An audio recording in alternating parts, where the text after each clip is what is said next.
అందరికీ నమస్కారం. మన సంప్రదాయంలో చాలా విశిష్టమైన ప్రసాదం నువ్వుల చిమ్మిలి. దేవుడికి నైవేద్యంగా ఎలా సిద్ధం చేయాలో చూద్దాం. దీనికి మంచి నువ్వులు, అదేవిధంగా కొత్త బెల్లం వాడితే చాలా మంచిది. కాబట్టి ముద్దగా రావాలంటే ముందుగా నువ్వుల్ని కచ్చాపచ్చగా లాంటి పొడి చేసి తర్వాత బెల్లం వేసి ఒకసారి తిప్పండి.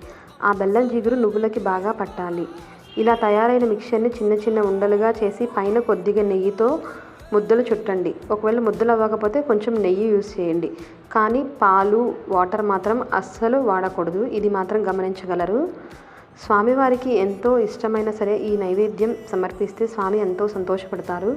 ముఖ్యంగా 7 శనివారాల వ్రతంలో, నాగుల చవితి నాడు ఈ ప్రసాదాన్ని ఎక్కువగా ప్రిపేర్ చేస్తారండి. చాలామంది ఏం చేస్తారంటే వేరుశెనగ గుళ్ళు, జీడిపప్పు వేస్తారు. అలాంటివి ఏమీ కాకుండా ఇలా సింపుల్గా తయారు చేసి పెట్టి చూడండి, చాలా బాగుంటుంది. మీరు ఏ విధంగా తయారు చేస్తారో నా కింద కామెంట్ సెక్షన్లో తప్పకుండా కామెంట్ చేయండి. ఇటువంటి మరిన్ని వీడియోస్ కోసం మా ఛానల్ సబ్స్క్రైబ్ చేసుకోండి. Thank you for watching. Yours హనీరామ్.